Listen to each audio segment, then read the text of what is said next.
Here now, retired four-star General Jack Keane, Fox News senior strategic analyst. General Keane, what do you make of kind of the different messaging, what we hear on the ground in Ukraine from our reporters, and kind of the very hot rhetoric we're getting out of the White House? Well, I've spoken to some senior government officials, and clearly we have intelligence that indicates that Putin is preparing for some kind of an invasion. We don't know exactly what that scale is. We do know what the troops are on his side of the border, certainly. But we don't know the timing of it, and that's what Admiral Kirby is saying. Wednesday came about as a result of a Der Spiegel article, which is a German newspaper that cited their sources were intel sources, and saying that the United States intelligence agencies and others believe the attack was coming on Wednesday. But I don't think our government officials are trying to keep the truth from us. They just don't have the fact that there's actually an execute order. But listen, something looks like it's going to happen. Zelensky certainly, it appears he had his tongue in cheek when he made the statement there's an attack coming on Wednesday, and we're going to have a National Day of Unity, and he's calling for people to come out in the streets, not go into the subway tunnels and hide from an attack, but actually demonstrate against the possibility of such an attack.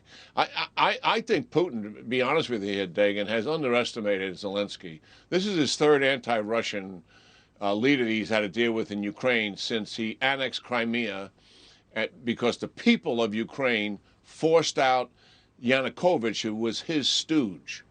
And each one of these governments that have come into power since Yanukovych left has been increasingly looking to the West. And Zelensky has been the most aggressive about it.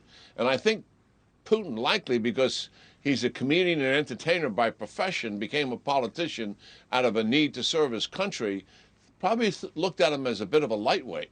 But he's anything but that. I mean, this guy has got his country unified. I mean, there's no mass exodus. There's no hoarding of food. There's no panic in the country. And I'm suggesting that when Putin, if he does invade, and I think it'll be a strategic mistake on his part to do it, but if he does, he'll occupy some portion of Ukraine, to be sure then, but he's not going to defeat the Ukrainian people. They're going to fight him every single day until the last Russian soldier is out of that country. That is what he's biting off here. And it's really interesting to see what's playing out here. Certainly the stakes are high, and we could have literally thousands of people killed as a result of this. And that's the tragedy that may be unfolding before our eyes. Earlier today, the Russian Foreign Minister, Sergei Lavrov, he did suggest that Moscow was going to continue along the diplomatic path, if you will, that diplomacy was still an option, more time for diplomacy. What do you make of that? You know, what I make of that, I think that's real. Yeah. And the reason I say that is, what have we learned when we watched our own Congress negotiate over tough issues? The concessions and the compromises are made in the 11th hour.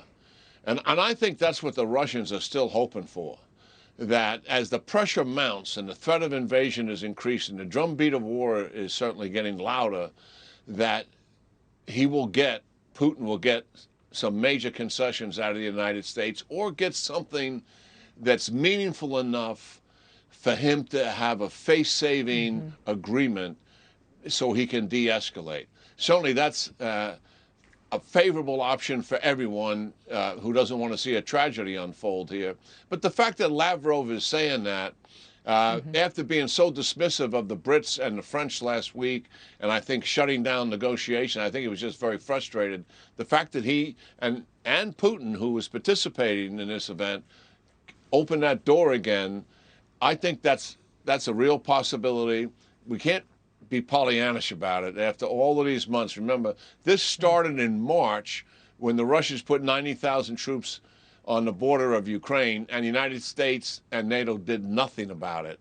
And now they came back in the fall of this year, and we have a major, major problem on our hands.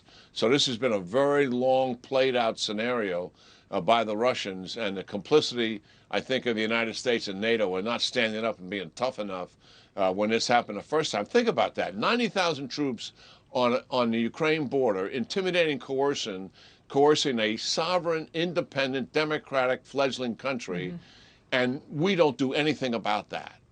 I mean, that kind of provocation is outrageous, and we should have started then with hammering the Russians over it. In fact, we didn't. Probably has something to do with why he came back in the fall when you add the Afghanistan fiasco in there in between. Right. Weakness is the oxygen of tyrants. So you have well said. Russia is being enriched because of our disastrous energy policy here at home. Layer on top of that Biden's weakness as a leader. He turned his back on our allies and our, not just our allies in Afghanistan, but our national allies, other countries. And so what do you think Putin would do? Boom, you're seeing it. Yeah, and I think your discussion you had previous to this, where energy and Russia are synonymous with this crisis, and there's a historical relevance dealing with the price of oil being high, and Putin's economy is being cushioned by that. Right. And it invites him to be a little bit more adventurous than what he normally would be. There is a definite correlation, and this absolutely frustrating policy that the Biden administration came in, and here the United States finally, after all of these years, achieves energy independence. And why did we want that so much? Not only that it's good for our economy, but we don't want to be dependent on others. And what does he do? He shuts that down. I mean, that was a horrific strategic mistake. Yep. And I look at it from a national security perspective, a recipe for disaster. General Jack Keane, thank you so much. I love talking to you each and every time.